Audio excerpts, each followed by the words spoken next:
Bueno, continuando con el bloque de la mañana, yo quiero darle la bienvenida al bloque de geriatría. Este bloque de geriatría va a estar moderado por la doctora Natalia López, presidente de Medicina Interna, por el doctor Carlos Alberto Velasco, médico internista de la Fundación Valle del Lili. Creo que vamos a tener un bloque muy nutrido de cardiogeriatría, nefrogeriatría y oncogeriatría. Bienvenidos, doctora Natalia, doctor Carlos Alberto, al bloque de ustedes.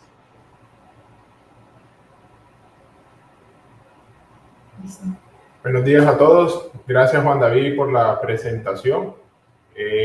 Vamos a dar inicio en este bloque. La presentación que continúa está a cargo de la doctora Heidi Martínez. La doctora Heidi es médico internista geriatra con especialización en docencia universitaria y adicional tiene un magíster en gobierno. Es jefe del servicio de geriatría y es docente adscrita de la Universidad ICESI. Bienvenida, doctora Heidi, a este módulo.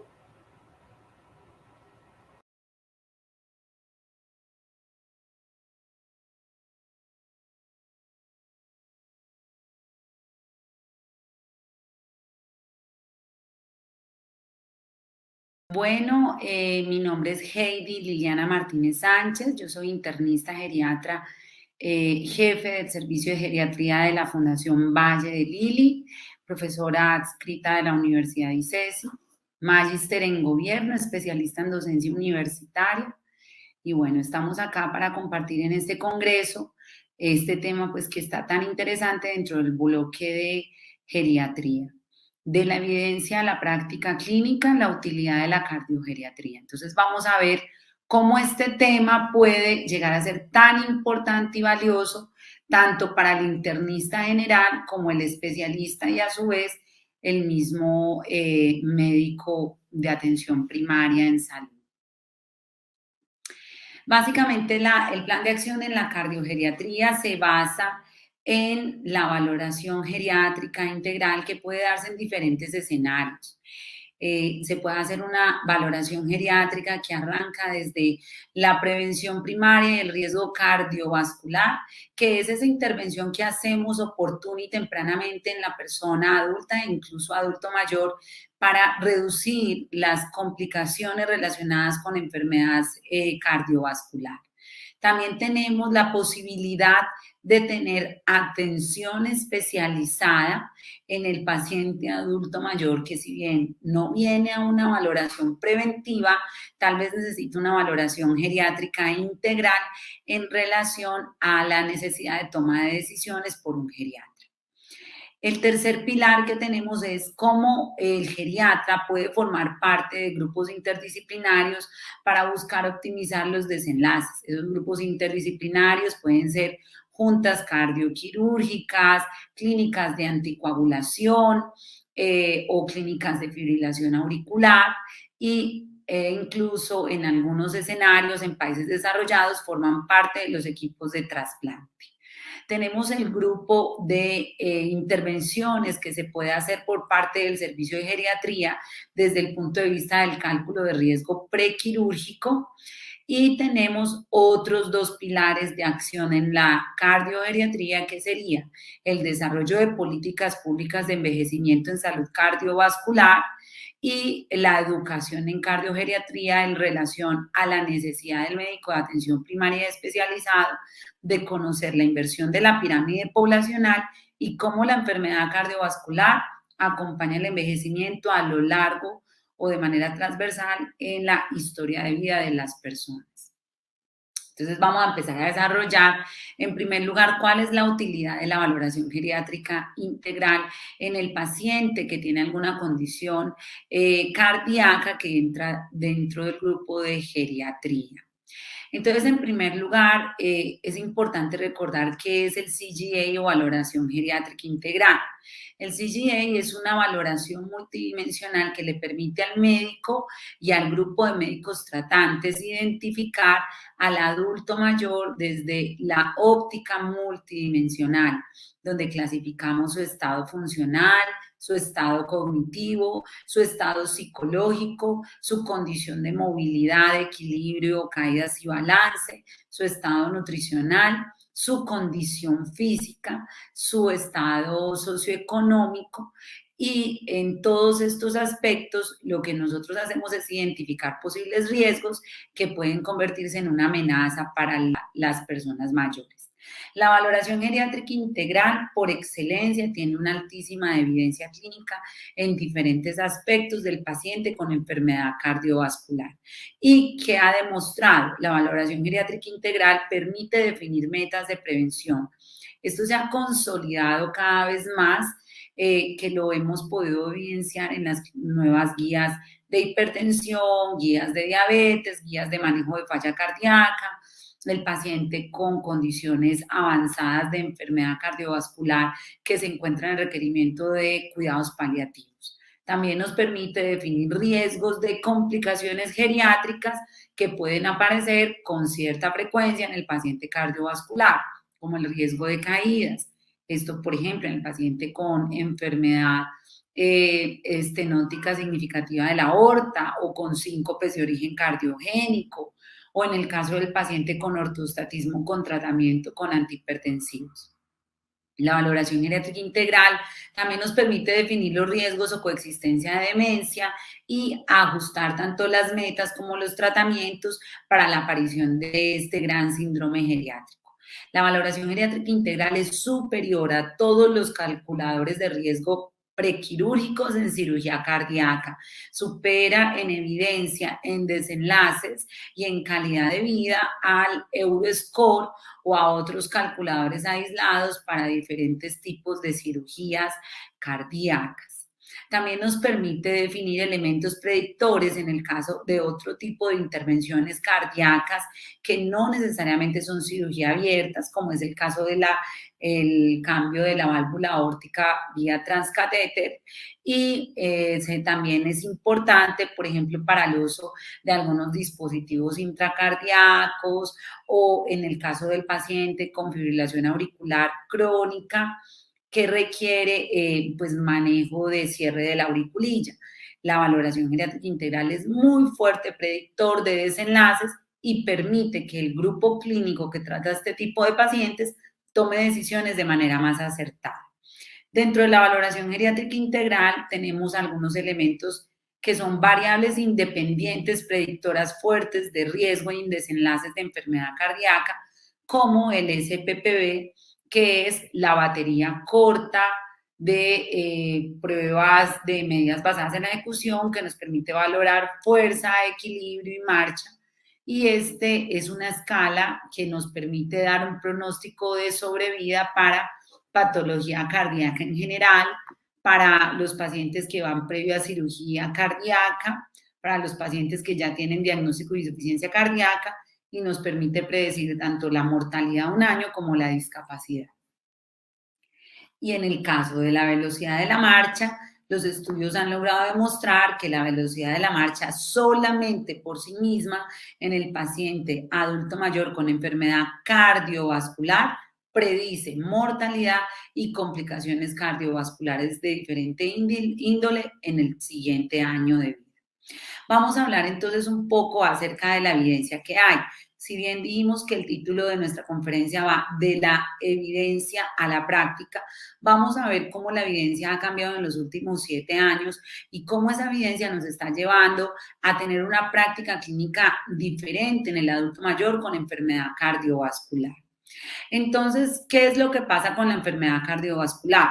Que la enfermedad cardiovascular ha cambiado de una manera significativa en los últimos 30 años. ¿Por qué? Porque hemos logrado impactar directamente la mortalidad por todas las causas cardiovasculares, los desenlaces de enfermedad cardiovascular mayor como enfermedad cardíaca coronaria, isquémica o incluso enfermedad cerebrovascular debido a las intervenciones de prevención de riesgo cardiovascular que nos han, digamos, otorgado los calculadores de riesgo cardiovascular y el inicio temprano o intensivo del control de los factores de riesgo modificables.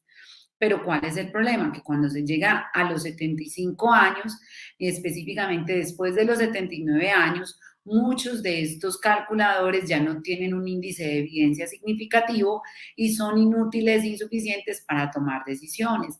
Y los países desarrollados cada vez más vemos que tienen pacientes con edades cada vez más avanzadas. En este grupo de pacientes, definitivamente las calculadoras pierden eficacia clínica y los estudios han demostrado que es mucho mejor que este paciente sea evaluado por un geriatra entrenado que aplique las escalas de valoración geriátrica integral para mejorar la toma de decisiones. Pero también tenemos pacientes menores de 79 años, que si bien los calculadores de riesgo todavía son útiles, pueden tener un nivel de fragilidad, discapacidad o demencia que determinen el ajuste de las calculadoras al riesgo cardiovascular del paciente.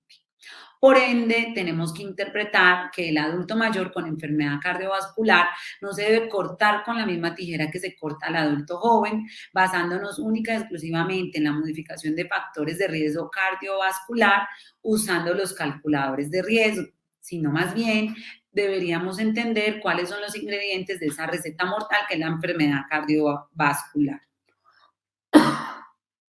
Perdón. En ese orden de ideas, la enfermedad cardiovascular interactúa de manera muy ominosa con otros factores que no son medibles en los calculadores de riesgo cardiovascular. Por ejemplo, el envejecimiento multisistemas, como en la medida en que el paciente puede tener una enfermedad cardiovascular, también va envejeciendo el riñón, también va envejeciendo el sistema nervioso central y esto puede empeorar la situación. Lo otro es que podemos tener pacientes con comorbilidades crónicas no cardiovasculares, como la EPOC, el hipotiroidismo, la osteoporosis. Son condiciones no cardiovasculares que pueden interactuar con las condiciones cardiovasculares, empeorando la calidad de vida y los desenlaces de discapacidad de los pacientes. Y no es lo mismo sufrir crónicamente de una enfermedad cardiovascular como hipertensión, diabetes, enfermedad coronaria, insuficiencia cardíaca, que el paciente que adquiere estas enfermedades después de los 70 años, porque la exposición crónica a la enfermedad cardiovascular va a tener peores desenlaces a diferencia del paciente que inicia después de los 70 años una enfermedad cardiovascular.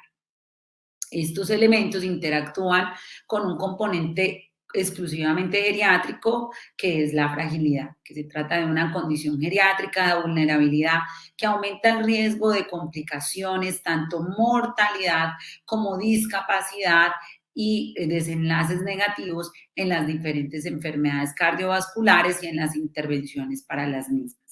Y por último, en el clímax, digamos, de esta receta mortal, aparecen los cambios cognitivos en el adulto mayor, que si bien envejecer no es igual a tener demencia, sí la cognición se convierte en un determinante fundamental porque el tener deterioro neurocognitivo mayor va a duplicar la aparición de riesgos inesperados.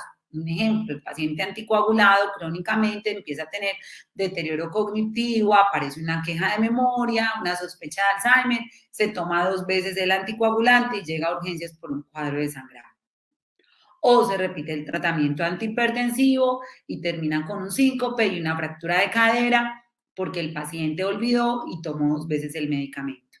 Pero además, los estudios han demostrado que los pacientes con deterioro neurocognitivo mayor tienen unas metas ajustadas para su edad y para sus condiciones neuropsicológicas que implican tener una flexibilidad mayor, permitiéndose presiones, colesteroles, glucosas mucho más laxas, buscando reducir las complicaciones relacionadas con hipotensión, hipoglucemia, dislipidemia, uso de medicamentos inapropiados para el adulto mayor. Entonces, definitivamente desde el consultorio básico del análisis de riesgo cardiovascular, Todo médico de atención primaria tiene que tener conocimiento que envejecer no es igual a tener enfermedad cardiovascular, pero que sí aumenta el riesgo directamente proporcional y que todos los calculadores de riesgo cardiovascular tienen la edad como una variable independiente. Sin embargo, nuestra óptica debe ser la de hacer intervenciones pre-envejecimiento que busquen optimizar la calidad de vida, el envejecimiento y el estado de salud de las personas. Por eso, lo que sí tiene una alta evidencia es que antes de que yo inicie una enfermedad cardiovascular, trate de tener intervenciones oportunas que mejoren y reduzcan la incidencia de estas mismas comorbilidades. ¿Qué han logrado demostrar los estudios? Que sí o sí la dieta mediterránea, incluyendo los aspectos relacionados con el estilo de vida de la dieta mediterránea, son elementos de prevención primaria que van a reducir la incidencia de riesgo cardiovascular, pero además van a mejorar las condiciones de envejecimiento. Segundo, se habla claramente de las intervenciones en cuanto a la actividad física. Y recuerde que actividad física no es lo mismo que ejercicio físico.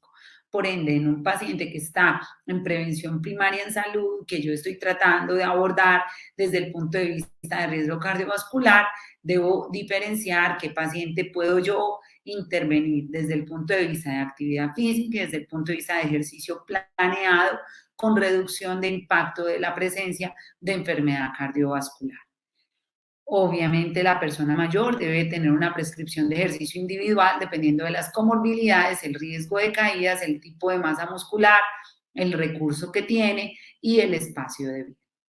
La otra intervención que tiene fuerte evidencia desde la prevención primaria es el uso de estatinas en doble propósito. Una, el efecto pleiotrópico, que se presenta en el uso de ciertas dosis de estatinas, y dos, el control de lípidos oportuno, precoz, desde el paciente joven, teniendo en cuenta que es una de las medidas que tiene más evidencia en la prevención. Pero acá aparecen otros aspectos nuevos para ustedes, que son el uso de probióticos con implantación de microbiota favorable, de la regulación de un concepto nuevo que les voy a compartir a continuación, que se llama el inflammaging, que es la regulación de la inflamación, el envejecimiento inflamado, que logra mejorar.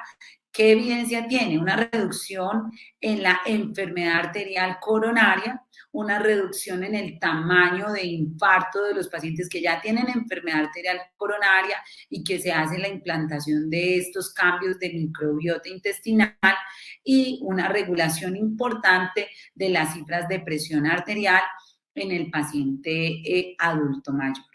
Pero además tenemos que dentro de las intervenciones pre-envejecimiento, que son muy importantes, se encuentra el impacto directo al reducir la grasa visceral y al tratar la obesidad. Recuerde que la grasa visceral se comporta como si fuera un antígeno proinflamatorio en la vida del adulto y genera inmediatamente un mayor riesgo de inflammaging y de envejecimiento con enfermedad cardiovascular. Los estudios han demostrado que la cirugía bariátrica tiene una fuerte incidencia en reducir de manera significativa tanto la obesidad, los perímetros abdominales y la presentación de reactantes inflamatorias crónicamente, lo que mejora directamente el riesgo cardiovascular de los pacientes.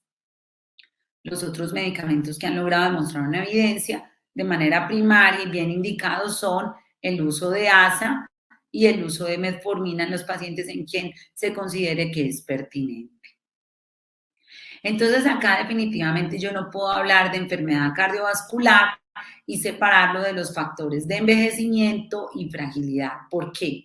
Porque el paciente con enfermedad cardiovascular va a tener un aumento en la inflamación sistémica con liberación de las interleuquinas proinflamatorias y puede compartir factores de riesgo modificables como el sedentarismo, el tabaquismo, la obesidad, una dieta inapropiada, que va a aumentar el estrés oxidativo, a aumentar la inflamación y a aumentar la incidencia de fragilidad, y por ende los desenlaces van a ser mucho peores.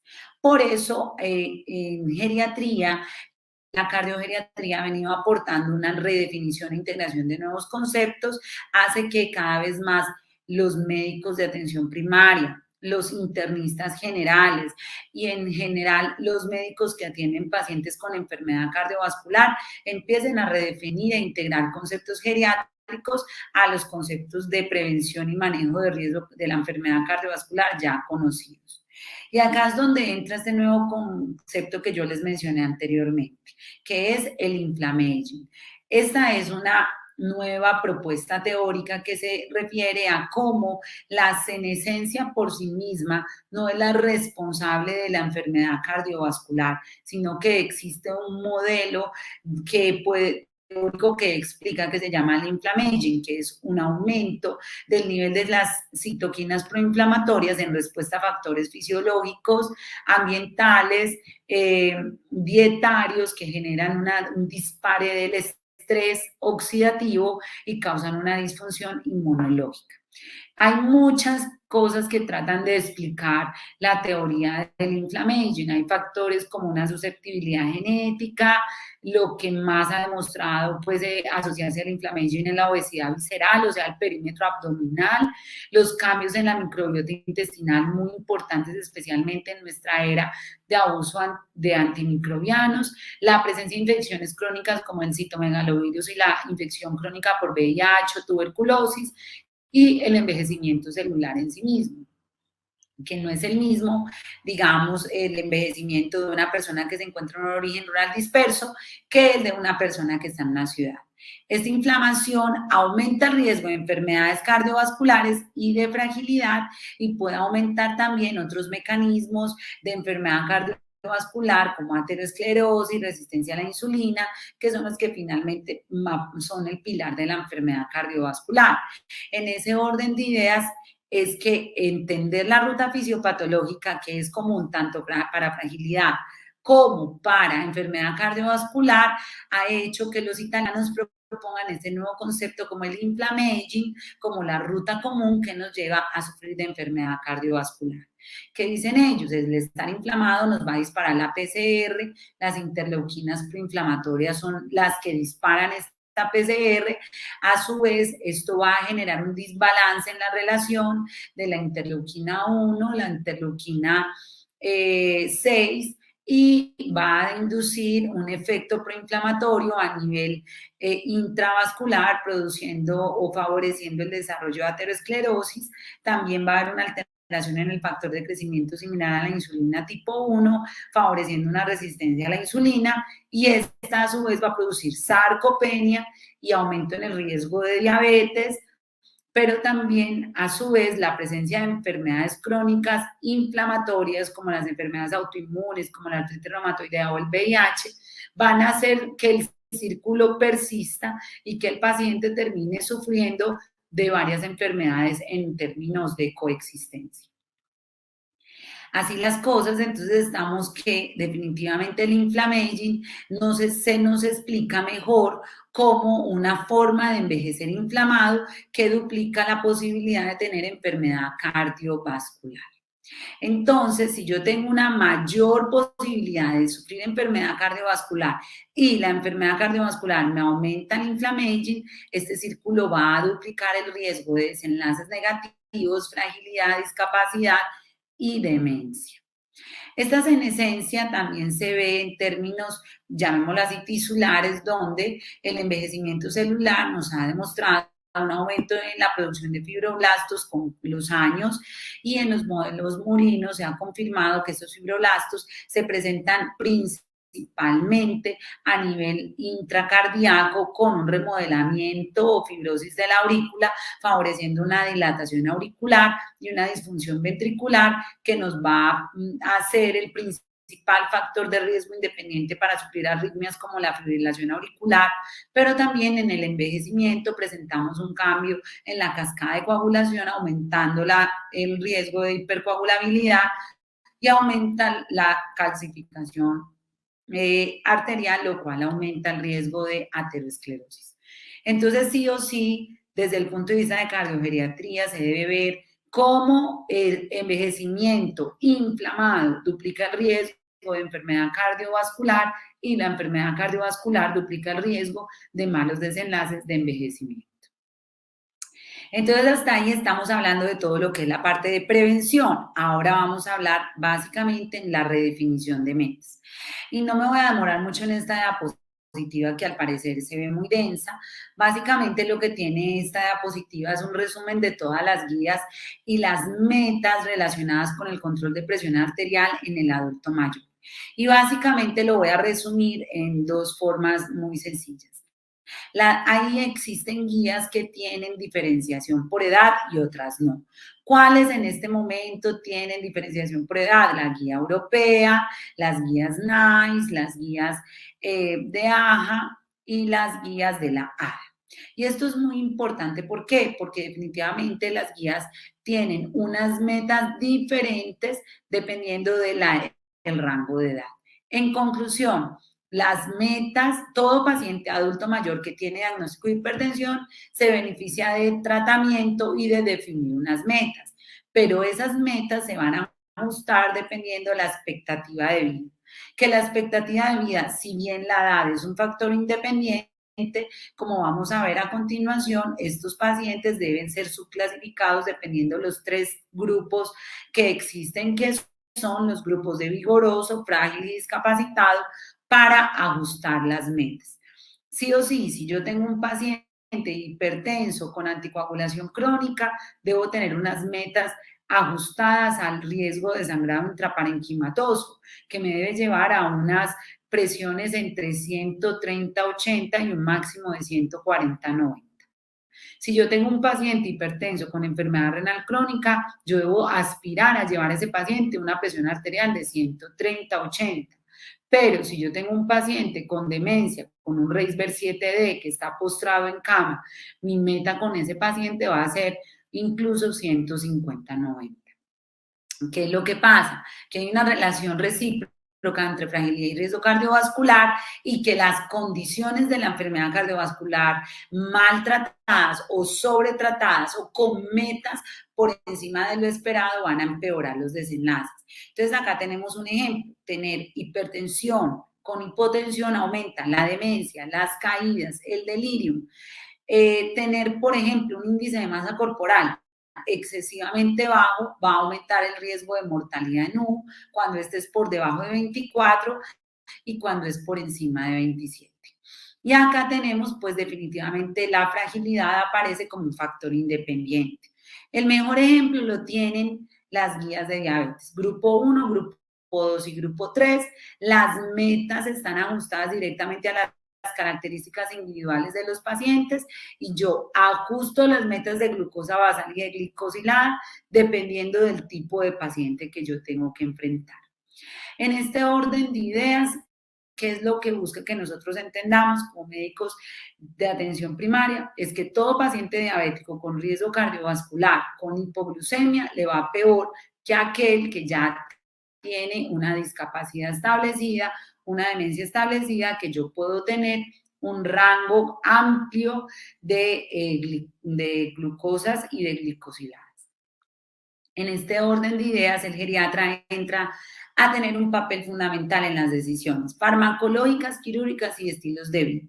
Entonces, este recuadro, ¿qué me dice? Me dice, vea, el geriatra tiene que formar parte del grupo que toma decisiones difíciles en el adulto mayor. Esas decisiones deben ir enfocadas en cuáles son las metas del paciente, cómo esas metas van a garantizar manejar una calidad de vida, cuando realmente esa calidad de vida está afectada por el tratamiento y debo iniciar un manejo de conciliación de fármacos. Entonces nos recomienda estos 5 pasos.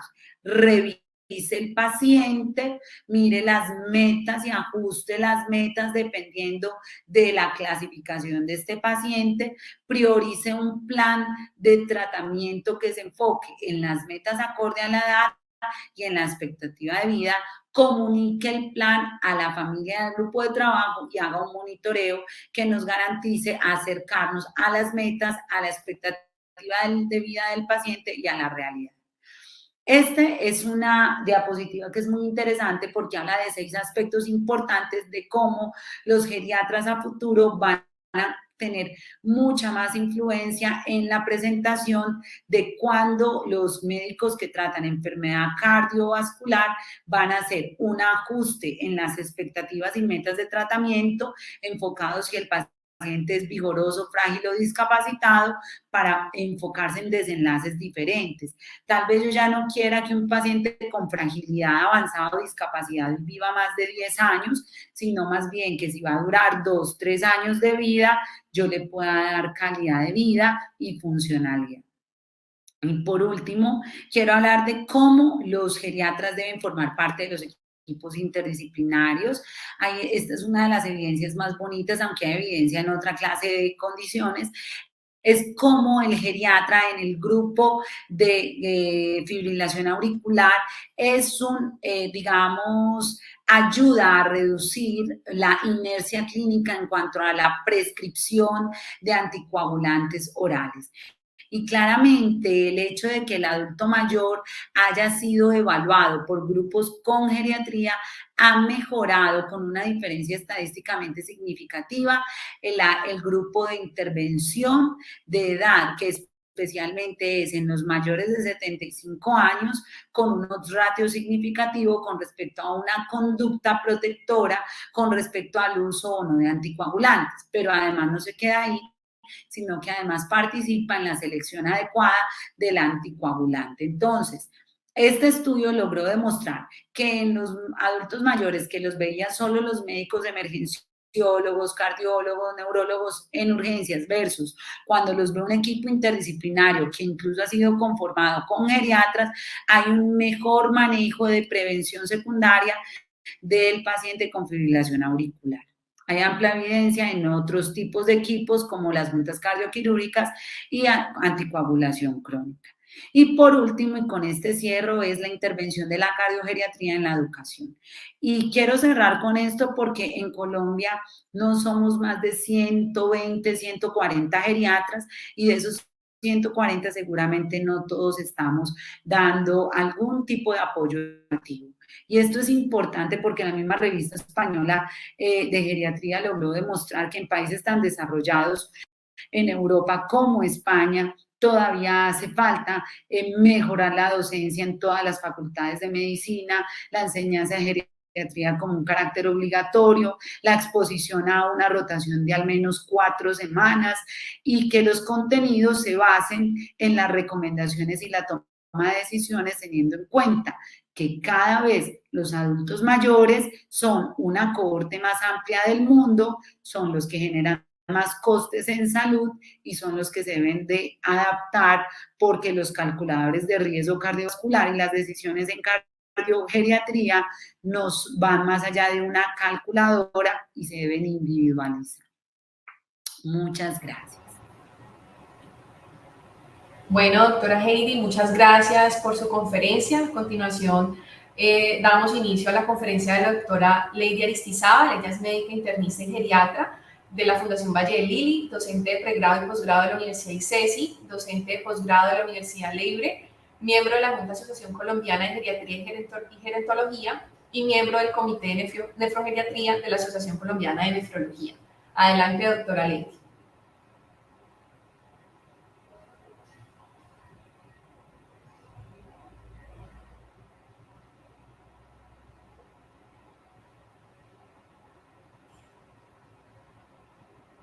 Todos, yo soy la doctora Aristizábal Gómez. Hoy vamos a hablar de un tema muy importante que es la nefrogeriatría, el rol de la valoración geriátrica integral en el adulto mayor. Yo hago parte del servicio de geriatría de la Fundación Valle del Lili. Vamos a hablar un poco de un caso clínico muy interesante que nos va a ayudar a contextualizar este tema. Es un paciente de 93 años que vive en Cali, que fue trabajador independiente, está pensionado, tiene 5 hijos, es viudo y vive con una de sus hijas. El paciente fue conocido ante la hospitalización porque fue llevado a una resección de una lesión pretrivial izquierda con vaciamiento ganglionar. Finalmente, el reporte de patología muestra un carcinoma escamocelular infiltrante moderadamente diferenciado pretibial izquierdo. Dentro de antecedentes de relevancia, este paciente es hipertenso, es diabético hace 10 años, no tiene tratamiento, tiene una retinopatía diabética con discapacidad visual y una enfermedad renal crónica de larga data donde se encuentra en hemodiálisis trisemanal desde hace 6 años. No hay otros antecedentes de importancia. El paciente venía recibiendo ácido fólico, complejo B, carbonato de calcio. Al examen físico aquí podemos observar que el paciente se encontraba estable, no tenía pues unos cambios muy relevantes a excepción pues de los cambios posquirúrgicos relacionados con su cirugía y se encontrábamos una atrofia de masa muscular principalmente en el cuádriceps. La valoración geriátrica integral que se le realizó previo al ingreso hospitalario, el paciente tenía un Bartel de 80/100. El paciente por su discapacidad visual requería ayuda para el vestido, necesitaba ayuda para subir escaleras, para el aseo personal, pero en la hospitalización y después de este procedimiento, pues el Bartel estaba en 30/100. Es dependiente para sus actividades instrumentales, tenía una escala clínica de fragilidad previa de 5 y la actual estaba en 8. No hay queja de memoria ni delirium. Tiene un mini nutritional con riesgo de malnutrición. Estaba vacunado para COVID, no había tenido contagios, sin caídas en el último año. Y algo muy importante es que cuando el paciente se le preguntaba acerca de su calidad de vida, él refería que la diálisis le había aportado calidad de vida durante este tiempo de 8 años. Había también una conspiración del silencio familiar, dado que el paciente no conocía el diagnóstico actual.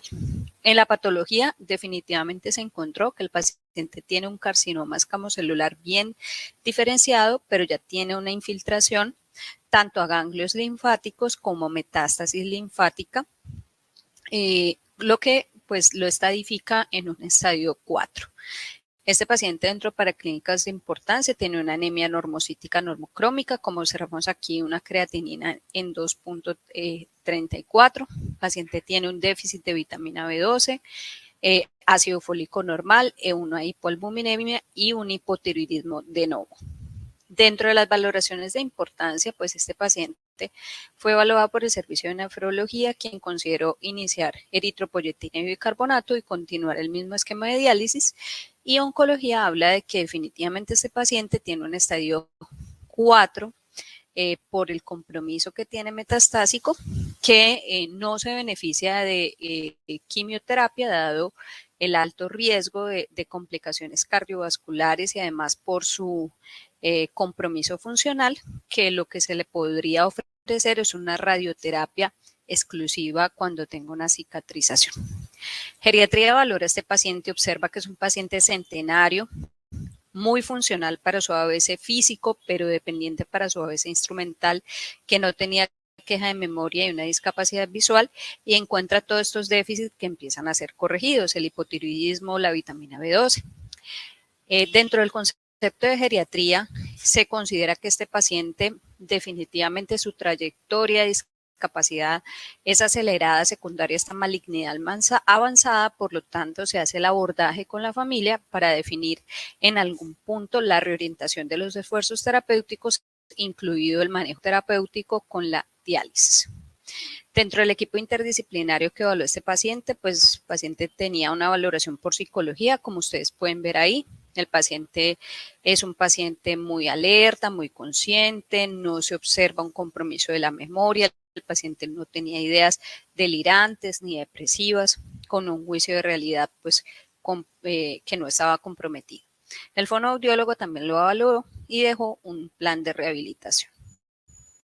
Entonces, dentro del enfoque de la nefrogeriatría, es muy importante tener en cuenta que el adulto mayor tiene una clasificación distinta y actualmente la literatura habla de que definitivamente en la persona mayor debemos tener un enfoque diferencial. ¿Esto qué quiere decir?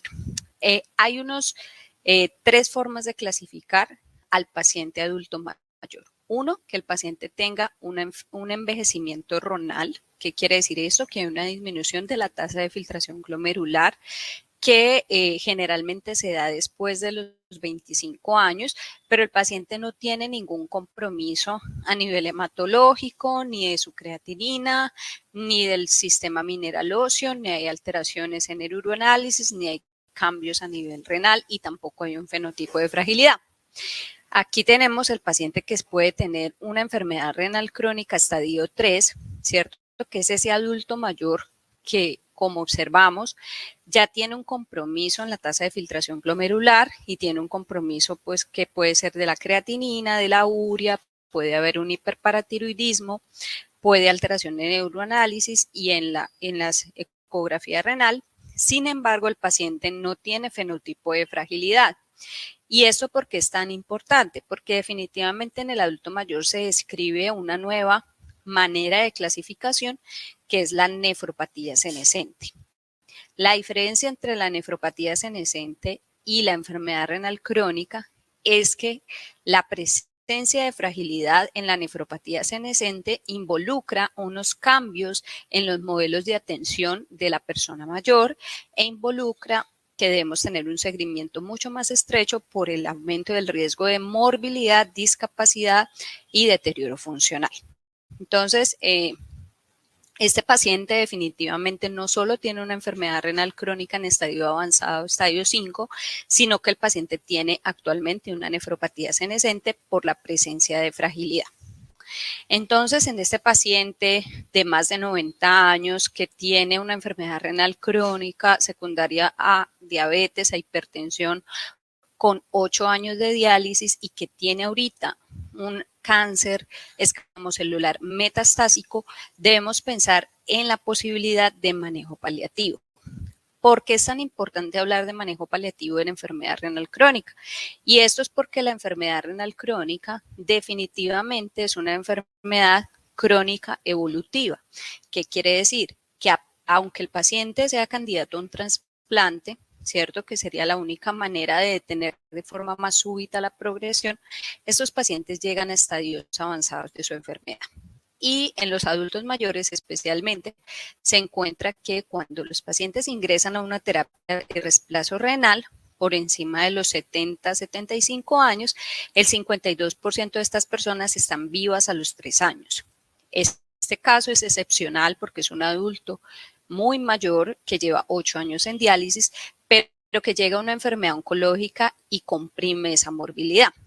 Además de eso, ¿por qué es importante? Definitivamente todos los pacientes con enfermedad renal crónica tienen múltiples síntomas que deben ser manejados. ¿Cuáles son los principales? El dolor, la fatiga, el prurito, el insomnio, que definitivamente van a requerir un manejo transdisciplinario, no solo desde la especialidad como nefrología, sino añadir a este manejo integral, sobre todo en personas mayores, los geriatras, los paliativistas, los bioeticistas, para nosotros poder hacer un manejo más individualizado.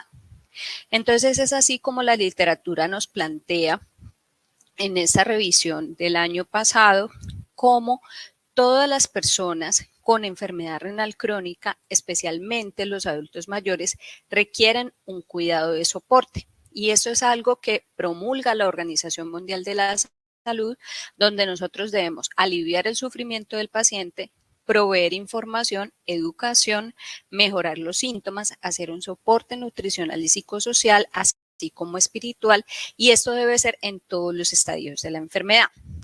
Pero la literatura cada vez es más contundente con respecto a la presencia de fragilidad y en estos pacientes con edades tan avanzadas como el manejo conservador y la terapia no dialítica debe ser una opción que yo debo ofrecer al paciente, ¿sí? Y esta gráfica lo muestra. El paciente va a llegar a un estadio avanzado de su enfermedad en el cual yo debo hacer un manejo más de soporte a este paciente, incluso empezar a tener conversaciones con respecto a la suspensión de terapia de reemplazo renal cuando sus síntomas y su calidad de vida o su estado de fragilidad sea avanzado, y también este manejo debe ser interdisciplinario con acompañamiento a la familia hasta el momento de la muerte. Entonces, ¿quiénes son candidatos para este cuidado paliativo? Y la literatura nos habla de que son esos pacientes que por elección y por voluntad anticipada optan un manejo conservador, aquellos adultos mayores o personas mayores que vienen en diálisis y deciden retirarse de la diálisis, los que tienen síntomas refractarios que no mejoren su calidad de vida o esos adultos mayores que ya han agotado accesos vasculares para diálisis continua y que el grado de fragilidad generalmente se correlaciona con esta pobre cantidad de accesos que puedan tener estos pacientes. Pacientes que ya tienen un trasplante y tienen deterioro del injerto y no desean ingresar a terapia de reemplazo renal. Y miren que como en el caso de nuestro paciente, que tengan comorbilidades que puedan limitar la vida y lleven a un deterioro funcional. Esto es malignidad, como en nuestro caso, enfermedad cardíaca o respiratoria avanzada, demencia grave e irreversible. Por lo tanto, siempre debe ser dentro del enfoque, dentro del manejo de los adultos mayores con enfermedad renal crónica, el manejo conservador y ver si estos pacientes son candidatos a cuidado paliativo. Pero esto ¿por qué es importante y por qué la fragilidad no solo desde el punto de vista de la nefrología, sino también de otras especialidades? Cada vez la fragilidad va tomando más fuerza en la literatura científica y en la valoración de los pacientes geriátricos. Y es que definitivamente el impacto de la fragilidad se observa en todos los estadios de la enfermedad renal. Se dice que la prevalencia de fragilidad, como hemos mostrado acá, va aumentando a medida de que esta enfermedad va llegando a un estadio muy avanzado y en personas mayores de 65 años en diálisis la prevalencia de fragilidad es casi del 71%. ¿Esto qué quiere decir? Que la fragilidad está relacionada con disminución de la función cognitiva, de la calidad de vida, del número de hospitalizaciones, de caídas, de suspensión de diálisis y de muerte. Nuestro paciente tenía una escala clínica de fragilidad, que es una de las formas de medir fragilidad. Hay muchas formas de medir fragilidad, pero en este paciente utilizamos la escala clínica de fragilidad que tiene estudios de validación en pacientes hospitalizados, donde ya venía con un grado de fragilidad leve, pero por su enfermedad actual, por su malignidad, ya está en 8/9. Vemos también cómo la fragilidad es importante en esos pacientes que no están, están con una enfermedad avanzada, pero están en estadio prediálisis, donde tiene mayor mortalidad, e incluso en adultos mayores que van a ser candidatos a trasplante, donde observamos que los pacientes frágiles tienen mayor tasa de rehospitalizaciones, estancia hospitalaria, disfunción del injerto, poca tolerancia a la inmunosupresión y disminución cognitiva. Es así como con el grupo del doctor Musso en su libro de fragilidad y enfermedad renal crónica, llegamos, encontramos estas indicaciones para el manejo de pacientes en enfermedad muy avanzada. Primero, tener en cuenta que la edad cronológica per se no es una contraindicación absoluta de diálisis. Si bien los estudios observacionales han encontrado que por encima de los 85 años la probabilidad de muerte incrementa mucho en los próximos 3 años, vemos este caso que es un paciente excepcional de 93 años que llevaba 8 años de diálisis y que él había manifestado que la diálisis le había aportado calidad de vida porque el paciente tenía una buena reserva, sobre todo cognitiva y funcional, ¿sí? Pero definitivamente en la clasificación del adulto mayor con enfermedad renal crónica, lo ideal es definir si yo tengo un paciente que tiene solo una enfermedad renal, o sea, es un paciente robusto, o si tengo un paciente adulto mayor frágil, o sea, si tiene una nefropatía senescente. Si yo tengo un paciente adulto mayor por debajo de los 80 años, lo que recomienda la literatura es que hagamos una iniciación temprana de la diálisis y hagamos todas las estrategias de nefroprevención. Pero si yo tengo un paciente adulto mayor por encima de los 85 años, debo hacer un balance entre el riesgo y el beneficio y debo pensar inicialmente en el tratamiento conservador, hablar con el paciente, conocer sus voluntades anticipadas, pero no descartar el inicio de terapia de reemplazo renal en caso de que el paciente se pueda beneficiar. A diferencia del paciente frágil, que ya tiene una nefropatía senescente, donde definitivamente el tratamiento conservador debe ser la primera línea, ¿sí? Debemos evaluar y tratar la fragilidad y hacer todas las estrategias de nefroprotección de este paciente. Entonces, así como tenemos nuestros pacientes que ya lo definimos, un adulto mayor de 93 años que tiene una enfermedad renal avanzada, que se encuentra en diálisis hace 8 años, pero tiene ahorita una fragilidad severa y tiene un carcinoma metastásico estadio 4. Entonces, ¿cuándo consideramos la suspensión de diálisis en el adulto mayor? Y esto es importantísimo que ustedes como médicos generales en unidades renales, en prevención primaria, especialistas, internistas, en las consultas externas, en hospitalización, puedan dar ese manejo integral. No solamente, digamos, definir este paciente es dializable o no, o continúa con diálisis indefinidamente, sino que debemos sentarnos a pensar qué tan frágil está el paciente para considerar si en algún momento esta diálisis ya no está aportando calidad de vida. Entonces, para eso se han creado unos criterios. Primero, la directriz anticipada que protege el derecho de autonomía, ¿sí? Y es la elección voluntaria que tiene un paciente o si el paciente dejó una directriz avanzada escrita o el representante legal que el paciente no quiere una diálisis, ¿sí?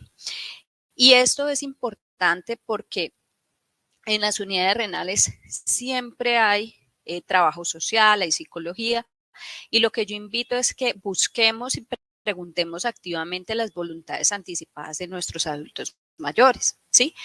Porque muchos pacientes por encima de los 80 años, y eso me he encontrado yo en mi consulta, me dicen, doctora, yo ya siento que he vivido muy bien, he tenido una muy buena calidad de vida y si esta intervención me va a deteriorar mi calidad de vida, pues definitivamente no la quiero aceptar. Y esto es algo muy importante porque el principio de autonomía es fundamental. Pero también hay otras variables que son biológicas. Una, cuando la condición clínica obviamente imposibilita el acceso técnico de la diálisis. ¿Esto cuándo puede pasar? Cuando el paciente está médicamente inestable o definitivamente no coopera porque tiene una enfermedad mental severa o una demencia avanzada, en los cuales sabemos que la diálisis no va a aportar calidad de vida. Si el paciente tiene un pronóstico menor a 6 meses de vida, realmente no se beneficia de diálisis según la literatura científica. Esto en el caso de malignidad, como vemos en nuestro paciente severa, el paciente que tenga un deterioro funcional severo, que cumpla criterios de falla de órgano a nivel cardíaco, hepático, respiratorio. Y hay otros criterios que son muy debatidos en la literatura científica, pero que también son importantes a la hora de considerar el balance del riesgo, el beneficio de continuar la terapia de reemplazo renal. Y es el paciente que tiene más de 75 años, que tenga una pregunta sorpresa negativa, o sea, a mí no me sorprendería que este paciente muera en el siguiente año, que tenga un índice de comorbilidad de Charlson mayor a 8, un Karnofsky por debajo de 40 o una malnutrición severa con hipoalbuminemia por debajo de 2.5. ¿Por qué? Porque los estudios han mostrado que a pesar del manejo dialítico, pues estos pacientes tienen una mortalidad igual y tienen un deterioro en su calidad de vida y mayor riesgo de daño de las fístulas, de daño de los accesos vasculares y mayor riesgo de morir. Entonces, ¿cuál es el impacto? No solamente es definir, bueno, este paciente médicamente es candidato a diálisis o no, sino también cuál es el impacto de la calidad de vida y las terapias de reemplazo renal en nuestras personas mayores. Lo más importante siempre es contar con esa voluntad anticipada de nuestra persona mayor y poder identificar para esa persona mayor qué es calidad de vida.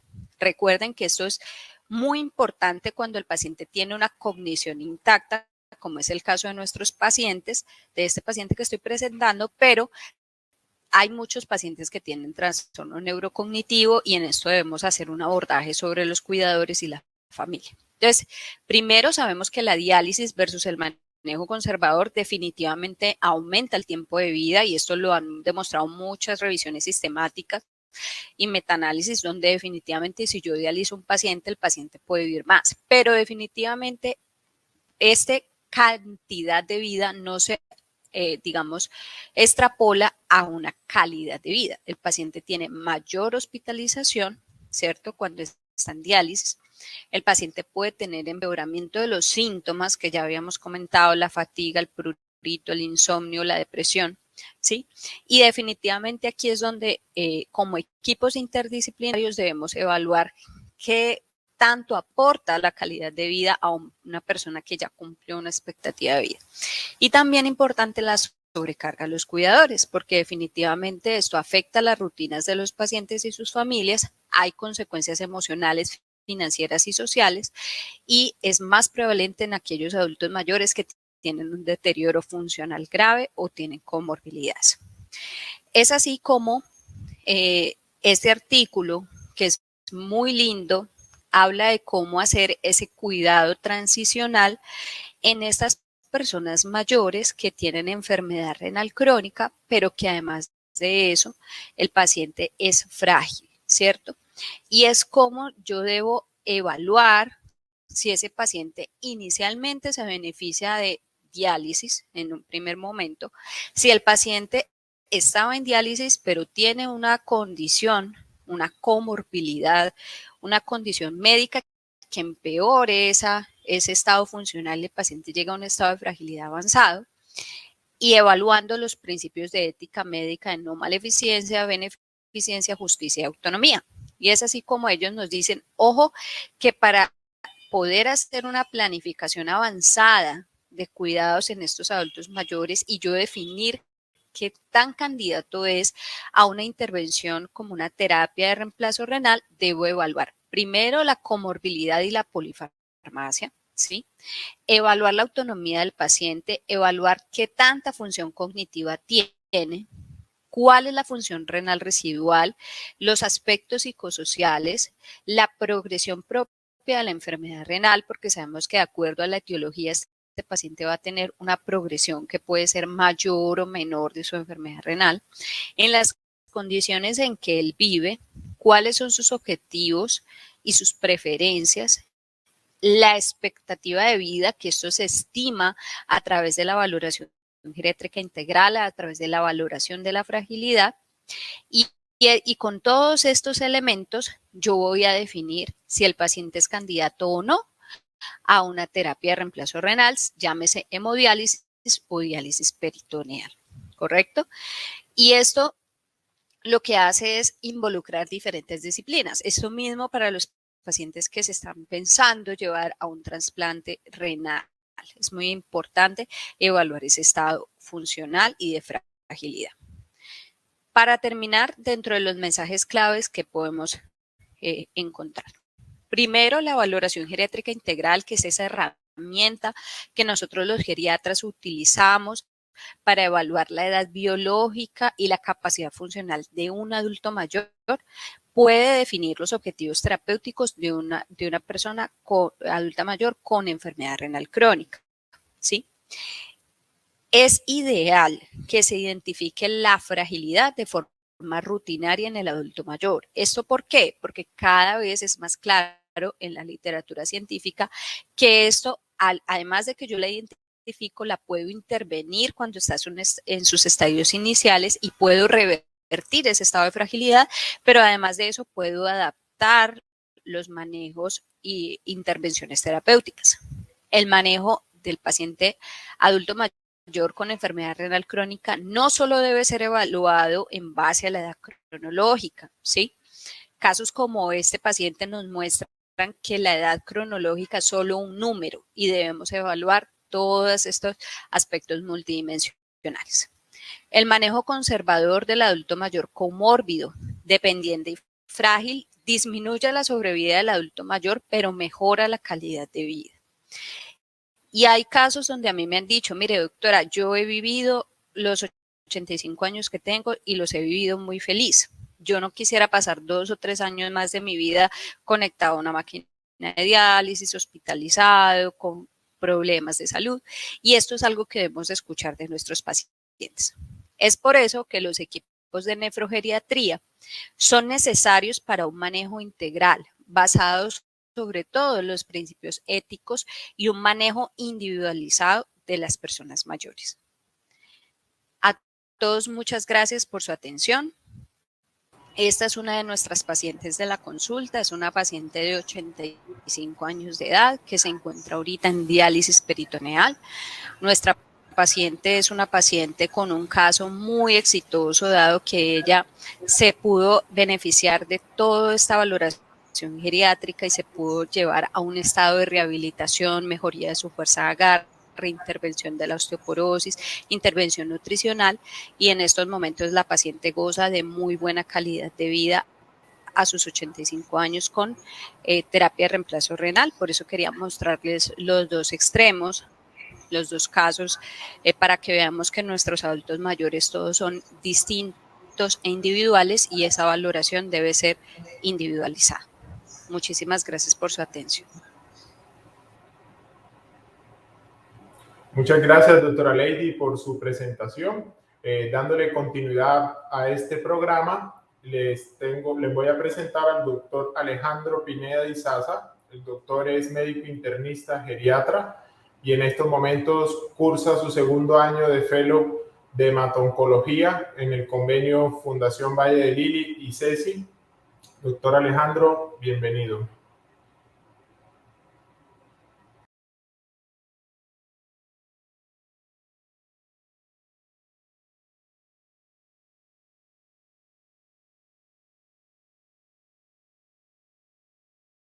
A los organizadores del Congreso por su amable invitación. La idea es hablarles un poco acerca de este tema que no es el más habitual o el que usualmente se toca, pero creo que tiene una pertinencia y una importancia muy alta, y sobre todo con los cambios poblacionales que tenemos ahora va a ser muy relevante para todos. Bueno, entonces la idea es iniciar con el tema. Vamos a hablar acerca de tamización de cáncer en el adulto mayor. Mi nombre es Alejandro Pineda, yo soy médico internista, especialista en geriatría, y actualmente curso segundo año de mi fellow en hematología y oncología en la Fundación Valle y el convenio con la Universidad ICESI. Es importante tener presente que, como lo hemos visto y a lo largo de toda la historia humana, el aumento de la longevidad, ¿cierto? El aumento de la esperanza de vida ha sido un logro grande que se ha debido a muchas razones, ¿cierto? A los avances en agricultura, a los avances industriales y en los conocimientos que se han aplicado a la medicina, y al mayor control del medio ambiente y a la mejoría de todo lo que tiene que ver con la salud pública. Y esto hace que se mejoren todas las condiciones de salud, que lleve a este aumento de la esperanza de vida, que es más un concepto epidemiológico, que va aunado a la longevidad máxima y la expectativa de vida, que es más un concepto biológico, que van condicionando unos cambios de la pirámide poblacional y que llevan finalmente a unos cambios en la epidemiología de la enfermedad, ¿cierto? Y es así como cuando vemos estadísticas que son referentes a lo que tiene que ver con la carga de enfermedades, específicamente datos para el 2017, que es lo que tenemos en Burden of Disease, que son algunas estadísticas que se hablan, vemos que el cáncer representa la segunda causa en cuanto a carga de enfermedad y años de vida laboral perdidos. O sea que es algo relevante que todos tenemos que tener presente. Y es importante que cuando tomamos o tenemos en cuenta estas mismas estadísticas, vemos que en promedio la mediana de diagnóstico de los pacientes con algún tipo de neoplasia maligna es alrededor de los 66 años. Y cuando tomamos pacientes de 60 o más años, aproximadamente 66.5% representa el 66.5% de todos los pacientes con cáncer, y cuando partimos de los 65 años representa el 55.3% de todos los casos de algún tipo de neoplasia maligna, sea hematológica o sea sólida. Y esta epidemiología no va a mejorar, esta epidemiología va a tender a cambiar al aumento, ¿cierto? Y se espera que para el 2040 haya un 30.2 millones de casos de cáncer en todo el mundo, es decir, un aumento de aproximadamente 11 millones de casos, donde la mayor representación va a estar en personas mayores de 65, como lo vemos acá, un total de 17.7 millones de casos, más del 50% para personas mayores de 65 años. Y cuando nosotros vemos o hacemos una temporalidad en lo que ha sido la evolución de los tratamientos y cómo estos han generado un impacto, pues inicialmente teníamos tratamientos de tipo artesanal, donde no se entendía mucho la enfermedad. Posteriormente fueron surgiendo algunas terapias, ¿cierto? La radioterapia o la terapia con medicamentos citotóxicos que fueron mejorando los resultados en el cáncer. Y últimamente estamos tendiendo a lo que es la terapia dirigida, ¿cierto? La terapia blanco, específicamente bloqueando algunas dianas celulares, lo que ha permitido mejorar tanto la supervivencia global, ¿cierto? Y la supervivencia libre de progresión, que son subrogados muy importantes cuando evaluamos la efectividad de los tratamientos, como la mejoría de la calidad de vida y el menor impacto de los tratamientos en esta calidad de vida, ¿cierto? Vemos entonces que tenemos que partir de esto, que es tamización o tamizaje, y cuál es el término correcto. Esto es una publicación muy interesante de hace 4 años en Acta Médica Colombiana, donde hacen, digamos que una revisión rigurosa de los términos y realmente el término adecuado o los términos adecuados son tamización o cribado. Tamizaje no es un término adecuado y screening es un anglicismo que no debe ser utilizado, ¿cierto? Y básicamente son toda esa serie de medidas que tratan de documentar tempranamente el diagnóstico, en este caso de una neoplasia maligna, para dar un tratamiento dirigido a la enfermedad temprana y tratar de lograr curación o al menos una alta, mayor probabilidad de tiempo libre de enfermedad y supervivencia global. Entonces vemos que en adultos mayores la tamización a veces es compleja. ¿Por qué? Porque siempre parte de la buena intención de tratar de documentar tempranamente una neoplasia maligna, pero se desconoce cuál puede ser el impacto del diagnóstico y el impacto de las pruebas diagnósticas en esta persona. Y muchas veces no se hace una relación adecuada con lo que el paciente quiere, ¿cierto? ¿Cuál es el impacto yo de diagnosticar una neoplasia maligna en un adulto mayor de 75, 80, 85 años y que probablemente el tratamiento encaminado a esa neoplasia no genere un impacto importante ni en supervivencia global ni en calidad de vida? Y esa es la pregunta de la cual tenemos que partir todos. Entonces vemos que los beneficios son un poco más oscuros que los que tenemos en personas de menor edad, donde hay un mayor beneficio, por lo menos documentado en los estudios, que la mayoría de estos estudios que se han realizado en las diferentes poblaciones incluyen un bajo número de pacientes mayores de 75 años y que hay una gran incertidumbre cuando yo trato de extrapolar esos datos y llevarlos a este grupo de edad. Vemos entonces que aparece grande esta palabra que es sobrediagnóstico. Y sobrediagnóstico es el diagnóstico y tratamiento de cánceres que no habrían causado síntomas durante la vida del paciente y probablemente no hubiesen impactado de ninguna forma en que la detección temprana les generara una mejoría en esa supervivencia global, supervivencia libre de enfermedad o en la calidad de vida de estas personas. Vemos entonces que de aquí tenemos que sacar algunos conceptos que son importantes para esta discusión. Digamos que usualmente los adultos mayores que tienen una expectativa de vida menor de 10 años es donde yo empiezo a pensar qué tanto va a impactar el diagnóstico temprano de una enfermedad, y esa supervivencia se va a calcular probablemente sobre la base de la existencia de enfermedades no neoplásicas, aunque puede haber un segundo o un tercer primario, obviamente, y que los adultos mayores que tienen un fenotipo de fragilidad, que bien lo hablarán también nuestras colegas en alguna de las charlas,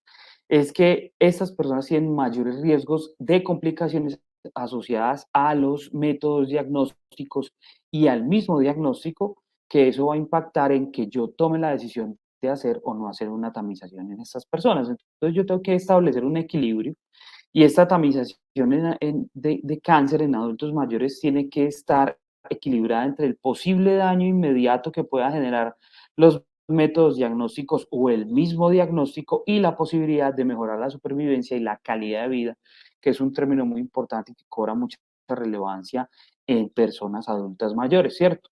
Donde obviamente las metas van a ser distintas a una persona más joven, donde la supervivencia global es la meta máxima. Aquí se cambia un poco y dependiendo del escenario, tal vez la calidad de vida toma una mayor relevancia en estos puntos y dependiendo obviamente también de la edad. Entonces vemos que cuando yo tengo que hacer un abordaje de la tamización y de la toma de decisiones en tamización en el adulto mayor, tengo que tener en cuenta varios aspectos, como son la expectativa de vida, ¿cierto?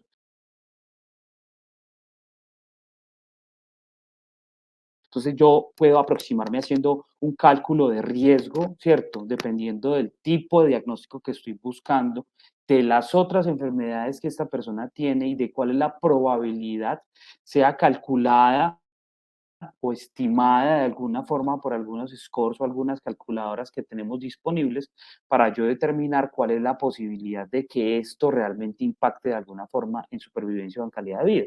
El beneficio de esta, ¿cierto? ¿Cuál es realmente el impacto que yo voy a generar con la tamización? El riesgo determinado predominantemente por el tipo de prueba que yo voy a realizar y las preferencias del paciente que siempre son fundamentales a la hora de hacer esto. Digamos que cuando yo voy a hacer un estimativo de cuál puede ser el beneficio probable de algún método de tamización, tengo que tener en cuenta que hay algunas calculadoras que me ayuden. Una de estas es ePrognosis. ePrognosis es una calculadora en línea gratuita que me permite a mí hacer un estimativo de cuál es el beneficio probable de la tamización.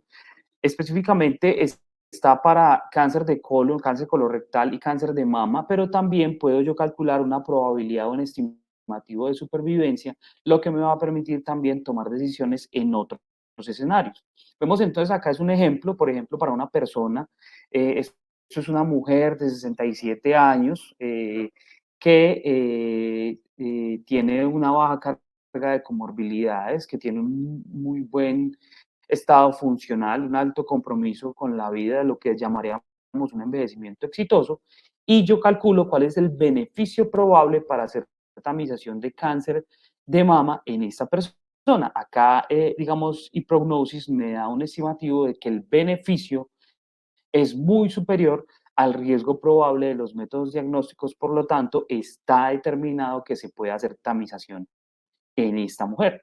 Vemos entonces que hay algunos estudios que han tratado de evaluar, ¿cierto?, cuáles son los factores que hay que tener a la hora hay que tener en cuenta a la hora de tomar estas decisiones. En este caso, es una revisión sistemática de la literatura publicada en JAMA en el 2021, que trató de determinar los factores que son informados por los pacientes que están asociados al momento de tomar la decisión de hacer tamización en las neoplasias más prevalentes en adultos mayores, un total de 21 estudios. Y aquí lo que podemos observar es que, digamos, que los factores que están asociados a la determinación de hacer una tamización, tanto demográficos, relacionados con el estado de salud, psicológicos, físicos o de otro tipo, es que las personas que tienen una mayor cantidad de ingresos, o digamos alcanzaron su jubilación y que sus ingresos son suficientes, que están casados, ¿cierto? Las que tienen una buena red de apoyo, los que han tenido experiencias previas adecuadas con los métodos de tamización, ¿cierto? Que tienen un buen estado de salud, que tienen un alto compromiso con la vida, que es casi todo el espectro de las características de lo que nosotros llamamos envejecimiento exitoso, pues son las que usualmente reconocen la tamización como un método adecuado, las que aceptan usualmente los métodos de tamización. Por lo tanto, a la hora de tomar decisiones, nosotros debemos tener en cuenta esas características para hacer un adecuado abordaje de la tamización en este grupo de personas. Ya entrando como tal en materia, en los tipos, en las características de patologías que vamos a abordar, la idea no es hacer un abordaje extenso en cada una de las pruebas, la validez de las pruebas, los puntos de corte, porque el tiempo pues no lo tenemos para esta discusión, pero sí hacer un abordaje general en las patologías que tienen métodos de tamización poblacional y que son las más prevalentes en este grupo de edad. Entonces acá vemos datos de Globocan que nos muestra cuáles son las neoplasias más prevalentes en personas adultas mayores de 65 años y nos vamos a concentrar en estos 4 tipos de neoplasias malignas. Empezando entonces por cáncer de mama. Cáncer de mama, como ustedes pueden ver la distribución por edad, por encima de los 55 años es donde empieza el pico de incidencia mayor, ¿cierto? Y entre los 65 y los 74 años es muy alta, ¿cierto? La mayoría de los casos son diagnosticados en este grupo de edad entre los 55 y los 74 años. Vemos entonces que cuando hablamos de la incidencia global en mujeres mayores de 60 años, a nivel mundial, el cáncer de mama es el que domina. Es la neoplasia maligna de mayor prevalencia e incidencia. Y cuando vemos algunos factores de riesgo que se han estudiado, algunos con mayor y otros con menor asociación, ¿cierto? Son, por ejemplo, el diagnóstico previo de un carcinoma ductal in situ, la edad avanzada, ¿cierto? La historia familiar y la historia de radiación a nivel del tórax por alguna otra neoplasia documentada previamente o alguna otra indicación.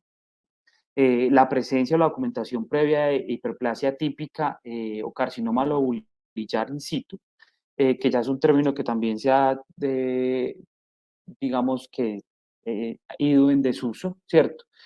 El uso de terapia de reemplazo hormonal y la obesidad son los factores de riesgo más grandes que se han documentado para cáncer de mama. Cuando yo voy a enfocar el tipo de prueba que voy a realizar, digamos que la mamografía digital convencional ha reemplazado esencialmente a la mamografía pues simple en el método principal para detección de cáncer de mama, que tiene, digamos que extrapolado y comparado con otros estudios, es la que más estudios tiene, tanto ensayos clínicos aleatorizados controlados como revisiones sistemáticas y metaanálisis, y lo que vemos es que tiene una sensibilidad aproximada entre el 77 y el 95%, y una especificidad aproximada del 94 al 97%, con unos buenos niveles de valor predictivo negativo, que para una prueba de tamización es ideal, ¿cierto? Y vemos que hay un impacto muy importante en las personas o en las mujeres entre 60 y 69 años de edad, donde aplica pues este método de tamización poblacional, donde se observa un impacto importante en el número de muertes que se pueden evitar por cada 10.000 mujeres que son evaluadas. Y veamos que acá es de 21, muy superior a los que están entre el grupo de 50 o 59 años o edades mayores. Vemos entonces que hay un impacto importante y debe ser realizado y realmente cumple con su función. Y cuando yo voy a hablar y cuando lo separo en los grupos de edad, cuál es el impacto en mortalidad que se va a generar en estos grupos, veo que el RR para disminución de mortalidad y el impacto que se genera con la prueba para mujeres entre 60 y 69 años es de 0.67, es decir, una reducción del riesgo relativo del 33% del evento, es decir, de la muerte de mujeres se evita con este método de tamización, y para mujeres entre 70 y 74 años es de 0.8, es decir, una reducción del riesgo relativo del 20%, pero veamos que el intervalo de confianza está por encima de 1 en su límite superior, es decir, el beneficio no está claro para este subgrupo de pacientes. Las recomendaciones que nos dan algunas guías, específicamente el Task Force de los Estados Unidos, es que está altamente recomendado entre mujeres entre los 50 y los 74 años. Realmente no hay una recomendación clara para mujeres mayores de 75 años, quedan muy a decisión del clínico, pero es importante que algunas calculadoras como las que veíamos previamente del e-prognosis nos pueden ayudar a tomar esta decisión para yo determinar si realmente hay o no hay un beneficio en la tamización en estas mujeres. No está completamente proscrito hacer una tamización poblacional en mujeres de más con o más de 75 años, pero ahí obviamente el límite en el cual el beneficio va a ser óptimo es mucho menos esclarecido. Finalmente, las recomendaciones que nos dan, o en la síntesis de recomendaciones específicamente para pacientes adultos mayores, es que se recomienda fuertemente en mujeres entre los 50 y los 74 años de edad que esta tamización, digamos que va a generar un impacto importante en calidad de vida, que debe ser bianual, ¿cierto? La realización de la mamografía, y en mujeres de más de 75 años y en mujeres también entre los 60 y los 74 años, siempre es importante utilizar las calculadoras de estimación de riesgo para ver cuál es el beneficio probable de la prueba. Entonces vemos que ya pasando a cáncer de pulmón ha tenido un cambio epidemiológico muy importante porque antes el 95% de las personas que eran diagnosticadas con cáncer de pulmón eran fumadores. Ahora se ha ido diluyendo un poco y esa estadística está bajando incluso por debajo del 90% gracias a todas, digamos, las estrategias que se han utilizado para disminuir el consumo de tabaco. Por lo tanto, digamos que se ha ido aumentando o han sido más relevantes porque realmente es un aumento relativo el número de casos de personas no fumadoras con cáncer de pulmón, pero el principal factor de riesgo por mucho es el tabaquismo. Y vemos como por encima de los 65 años, y se ve muy bien en esta gráfica, es donde se marca el pico de incidencia de casos de cáncer de pulmón. Cáncer de pulmón es una patología que a lo largo del tiempo ha sido marcada por la alta mortalidad y la pobre supervivencia. Los tratamientos actualmente predominantemente la participación pues, y el advenimiento de las terapias con inmunoterapia han mejorado estos escenarios y han aumentado significativamente la supervivencia global con un menor impacto en calidad de vida gracias a la menor toxicidad que tienen estos tratamientos. Entonces es importante acá estas estrategias de tamización y de detección temprana. Vemos entonces que en cuanto a mortalidad, estas estadísticas también de Globocan nos muestran cómo el cáncer de pulmón por mucho es la patología que tiene una mayor probabilidad de mortalidad en personas mayores de 65 años. Y que como es el segundo cáncer más común, diga, pues hablando de incidencia y la principal causa de muerte en todo el mundo, yo tengo que determinar algún método que me permita a mí hacer una tamización adecuada.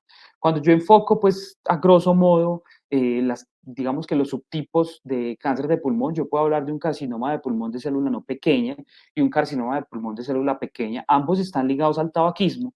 El más prevalente es el de célula no pequeña, con un 85% de los casos y un 15% de los casos para el de célula no pequeña.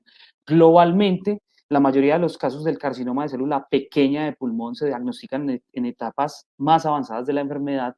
Hay menos estrategias terapéuticas para estos casos y usualmente es más raro detectarlos en etapas más tempranas. Y sobre todo, el carcinoma de célula pequeña es el que tiene más la firma genética del daño inducido por el tabaquismo. Entonces es muy importante que ambos están ligados al tabaquismo, pero sobre todo el de célula pequeña tiene una firma genética más asociada al daño que se produce por el tabaquismo y es más de fumadores muy pesados. Es raro que se presente un carcinoma de célula pequeña de pulmón en pacientes no fumadores. Digamos que tabaquismo, como les decía, es el factor de riesgo más importante y aumenta marcadamente 20 veces el riesgo de cáncer de pulmón comparándolos con personas no fumadoras. Y es importante que cuando yo hago el abordaje de la tamización de cáncer de pulmón, puedo utilizar, digamos, esta regla mnemotécnica que me va a ayudar, que es la regla 50-80-20-15, que habla de la tamización es adecuada en personas entre los 50 y los 80 años que tengan un índice de paquetes año mayor o igual a 20, ¿cierto? Y que sean fumadores actuales o hayan abandonado el hábito tabáquico hace menos de 15 años. Esa es la regla que me permite a mí, digamos, enfocar o recordar qué pacientes se benefician de la tamización de cáncer de pulmón. Dentro de todas las pruebas que se han tratado de realizar para cáncer de pulmón, la radiografía de tórax ya es una prueba que se considera obsoleta, porque usualmente cuando se detecta alguna lesión es una lesión de más de 3 centímetros que tiene un fuerte impacto en probabilidad de supervivencia y donde la radiografía no ha impactado en mortalidad. La prueba basada en dos estudios grandes, que son el estudio NLST y el estudio Nelson, que son estudios, el inicial con TAC de baja dosis y el posterior, que es el Nelson, incluyó la evaluación con volumetría pulmonar. Digamos que tienen como tal la TAC de baja dosis como la prueba ideal para hacer una estrategia de tamización poblacional, ¿cierto? Con unos valores de sensibilidad que son variables dependiendo de la cohorte que se tome y una especificidad también altamente variable, pero lo importante es recalcar su valor predictivo negativo, que es del 97 al 99%, que es lo que realmente más peso tiene para una prueba de tamización poblacional. Vemos entonces que cuando yo hablo de las recomendaciones está esta regla que les hablaba previamente, 50, 80, 20, 15, y que cuando cuando digamos se me dan las recomendaciones para estas personas, siempre es importante tener en cuenta cuál es el cálculo probable de beneficio de estas personas para yo determinar si realmente la tamización poblacional es útil, ¿cierto? Entonces, esa decisión tiene que ser compartida entre el médico y entre el paciente para determinar cuál es el beneficio. Entonces, hay algunas digamos, calculadoras o estimativos de riesgo, algunas herramientas de predicción que me permiten a mí tener en cuenta cuál puede ser el beneficio. Entonces acá, por ejemplo, tengo esta calculadora que es del Memorial Sloan Kettering Cancer Center, que es una calculadora que me permite a mí estimar la probabilidad de beneficio de las personas que, digamos, que cumplen los factores para ser tamizados. Entonces, esta es una persona de 72 años, masculino, que tiene aproximadamente 35 años de haber fumado, con aproximadamente 20 cigarrillos al día. Ya dejó de fumar hace 7 años aproximadamente, nunca ha sido expuesto a asbesto, y los resultados me muestran que esta persona probablemente sí se beneficie de una estrategia de tamización, donde vemos que el beneficio probable de la realización de la prueba y la probabilidad de impacto en supervivencia es superior al riesgo de la prueba a realizar. Entonces, estas herramientas son útiles para que las tengamos en cuenta. Para cáncer colorectal, vemos que también el pico de incidencia máximo es alrededor de los 65 años, ¿cierto? Que en cuanto a incidencia, para todas las personas mayores de 65 años, la diferencia es que esto es incidencia total, no es ajustada por edad. También es importante, se constituye como la tercera causa de cáncer en incidencia, que hay factores de riesgo de tipo familiar, personal y de estilo de vida, ¿cierto? El antecedente de cáncer colorectal, los síndromes hereditarios o la poliposis familiar adenomatosa o los síndromes no polipósicos también son importantes y tienen un peso importante, y que en la historia familiar personal la edad es un punto que hay que tener en cuenta, y otros factores como la diabetes mellitus o la obesidad también juegan un papel importante. Que cuando yo voy a hacer el abordaje de tamización en cáncer colorectal, hay varias pruebas, ¿cierto? Que estas pruebas están basadas en el estudio de heces o en el estudio de visualización directa. En cuanto a estudio de heces, tenemos las pruebas de sangre oculta de heces con guayaco o el test inmunoquímico fecal, que detecta desde 20 microgramos de hemoglobina humana, y las de visualización directa, que son la colonoscopia total y la colonografía por TAC. También está la sigmoidoscopia flexible. Cuando yo hablo de un beneficio total y en los estudios que se han hecho, veo que realmente las pruebas que tienen un mejor equilibrio en sensibilidad, especificidad, valor predictivo negativo, costo y seguridad son el test inmunoquímico y la colonoscopia total, que básicamente el test inmunoquímico es un test de detección que es diferente al test de sangre oculta en heces, que es el de sangre con guayaco. Este es mucho más sensible y realmente tiene los mejores resultados en cuanto a impacto de mortalidad. Entonces vemos que estas dos pruebas tienen una evidencia por algunos estudios que son útiles y que van a tener un impacto en mortalidad. Se recomienda, digamos, el test inmunoquímico realizarlo cada año, y la colonoscopia en población sin otros factores de riesgo como la enfermedad inflamatoria intestinal, realizarlo cada 10 años. Las recomendaciones básicamente de las guías es que se recomienda la tamización en personas entre los 50 y los 75 años, y que para personas entre los 76 y los 85 años esta consideración debe ser un poco más seleccionada, ¿cierto? Esto, digamos, que puede ir acompañado de algunas escalas, como por ejemplo el e-prognosis, que tiene un cálculo de riesgo de probabilidad de beneficio que nos puede ayudar para yo determinar en estas personas entre los 74 y los 85 años, los 75 y los 84 años, perdón, el beneficio de la tamización poblacional en este grupo de pacientes. Entonces, básicamente se recomienda que hasta los 75 años todos, posterior a eso, hasta los 85 años, sí se debe, digamos, que hacer un enfoque más seleccionado basado en estas escalas predictivas para yo hacer una tamización poblacional en estas personas. Y finalmente, para cáncer de próstata, vemos que el pico de incidencia es a los 65 años, muy superior a otras. Y cuando yo hablo de mortalidad, vemos que el cáncer de próstata ocupa en hombres específicamente mayores de 65 años, pues la principal causa de mortalidad.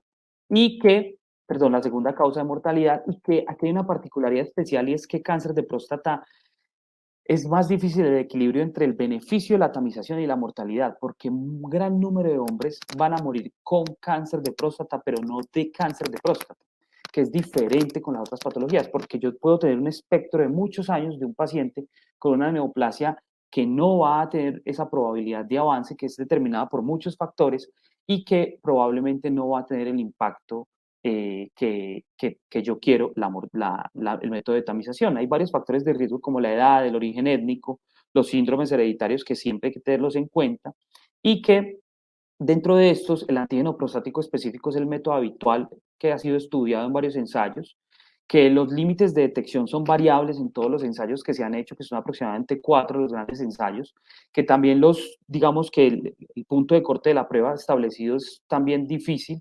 Algunos hablan de un punto de corte hasta 4, otros hablan de un punto de corte determinado por edad. Usualmente está entre 5 a 10 el beneficio de la prueba, pero lo que sí se ha dicho es que por encima de 4 se debe hacer una evaluación, una nueva medición de la prueba. Si hay un ascenso posterior, se debe proceder a la realización de la biopsia de próstata, y que por encima de 10 el beneficio neto es menor que cuando, digamos, por encima de 10 nanogramos por mililitro de PSA, el beneficio es menor que cuando yo hago una tamización activa entre los 4 y los 10 nanogramos por mililitro y determino la realización de la biopsia. Pero la determinación de esta biopsia, pues obviamente es más compleja en personas mayores de 70 años. Se dice que realmente no se debería tamizar poblacionalmente, y es un no rotundo para personas de mayores de 70 años, porque usualmente, así yo tengo una expectativa de vida calculada mayor de 10 años, el beneficio probable del tratamiento o de los métodos que yo voy a hacer, sabiendo que la cirugía tiene impacto en salud y funcionalidad sexual, que sigue vigente a lo largo de toda la vida,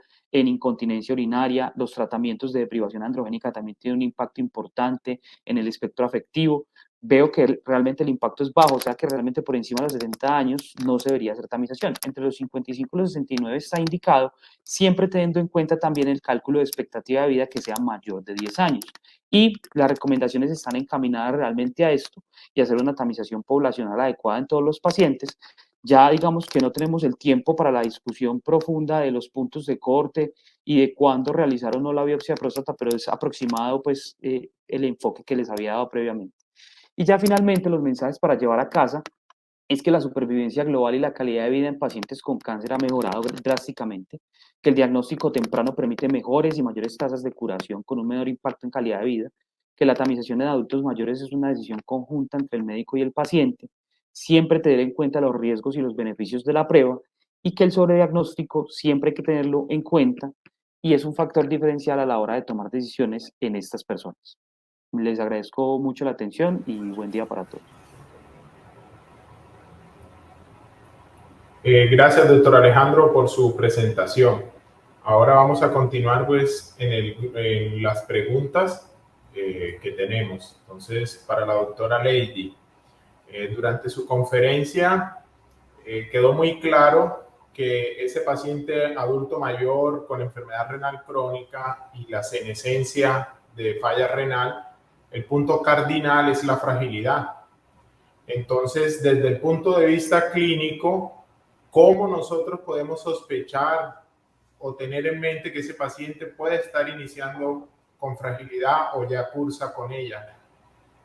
Ok, muchas gracias, doctor Velasco. Esa pregunta es muy importante porque, de hecho, la fragilidad es un síndrome geriátrico de una alta prevalencia, pero muy subdiagnosticado, ¿cierto?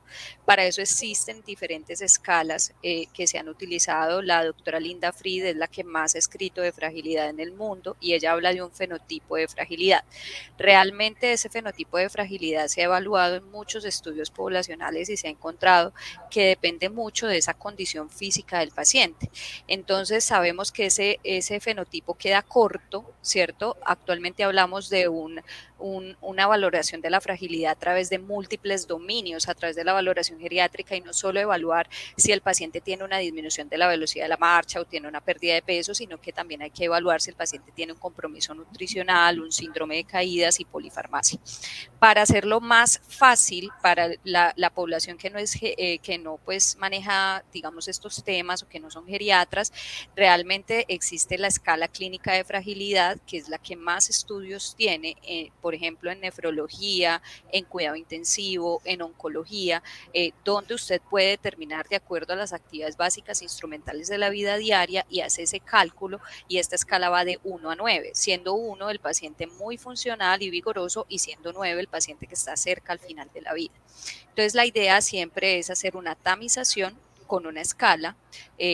yo les recomiendo la escala clínica de fragilidad, debe hacerse de forma retrospectiva, o sea, el paciente cómo estaba previo a ese evento, esa condición aguda, y con eso evaluamos la presencia de fragilidad, la sospecha y hacemos una valoración geriátrica integral. La idea es siempre hacer la valoración porque así el fenotipo de fragilidad, digamos, esté en una fragilidad leve o moderada, pueden haber otros déficits que encontramos en la valoración geriátrica que se pueden optimizar. Ok, muchas gracias. Doctor Pineda, ¿usted cree que existe un límite de edad el cual nosotros definitivamente no sea prudente hacer tamizaje para enfermedades oncológicas en el paciente geriátrico? O definitivamente, pues yo sé que hay que individualizar cada paciente, pero digamos que en términos generales, ¿pudiéramos guiarnos por algo? Bueno, es difícil establecer un punto específico o ser muy taxativos con un límite de edad. Basado en que, como lo decían previamente mis compañeras, o la edad cronológica no es un buen surrogado para tomar decisiones, ¿cierto? Depende mucho del tipo de neoplasia que se diagnostique. Es una neoplasia hematolinfoide, es una neoplasia sólida, también depende del pronóstico de la neoplasia. No es igual el pronóstico de supervivencia global de un cáncer de próstata al de pronóstico de supervivencia global de un adenocarcinoma de pulmón y también del estadio en el cual se diagnostique la enfermedad. Además de eso, el impacto de la comorbilidad es importante. Digamos que globalmente para próstata está muy bien establecido que los 70 años es un punto de corte adecuado para definir un cese de la tamización debido a que el impacto de los tratamientos va a ser muy pobre referente a lo que yo quiero impactar en supervivencia global. Y sí, el impacto de estos tratamientos, por ejemplo, la terapia de bloqueo hormonal, va a disminuir marcadamente la calidad de vida, va a aumentar el riesgo cardiovascular y no va a impactar en supervivencia global. Entonces es difícil definirlo. Yo diría que como estrategia y tomando en cuenta todas las publicaciones, por lo menos para las 4 grandes grupos de neoplasias más prevalentes, los 85 años, sacando obviamente próstata, los 85 años sería como el límite máximo que podría considerar. Gracias. Muchas gracias, doctor. Una última pregunta para la doctora Lady. Nos preguntan, ¿cuál es la mejor fórmula para cálculo de la función renal en el paciente adulto mayor? ¿Cuál es la que usted nos recomienda para nosotros como internistas tener en cuenta en este paciente adulto mayor? Doctora Natalia, tocas un tema muy importante porque actualmente nosotros tenemos que hacer la tasa de filtración corregida por edad, ¿cierto? Nosotros no podemos esperar que un paciente de 94, 95 y 100 años tenga pues una tasa de filtración de una persona joven. De hecho, en las definiciones de enfermedad renal crónica en el adulto mayor se habla de una disminución de la tasa por debajo de 45 mililitros minuto y no por debajo de 60 como lo hablan las guías CADECO. Eso es una discusión que hemos tenido en el Comité de Nefrogeriatría al cual yo pertenezco. Realmente la escala que nosotros utilizamos es hacer una corrección por edad, que es 130 menos la edad. Esto nos daría la tasa de filtración glomerular esperada por edad y hemos llegado al consenso de utilizar CKD-EPI, que digamos dentro de los diferentes estudios vemos que tiene menor variabilidad en la población mayor. Sin embargo, tengamos en cuenta que un adulto mayor para recuperarse de una injuria renal aguda puede tomarse mucho más tiempo. O sea, si yo tengo un paciente que estuvo hospitalizado, recibió antibióticos, estuvo séptico, el paciente puede salir con una enfermedad renal pues reagudizada secundaria a su condición y yo debo esperar un tiempo entre 3 a 6 meses para poder evaluar cómo el paciente recupera según estos cambios fisiológicos. Entonces, incluso algunos autores hablan de que no hagamos, digamos, diagnóstico de enfermedad renal crónica en el anciano solo en base de la tasa de filtración glomerular, sino que tenemos que evaluar si hay cambios ecográficos, si hay presencia de anemia, ¿cierto? Si el paciente ya pasó el tiempo, que son más o menos 6 meses de recuperación de esa función renal. Pero es una discusión muy interesante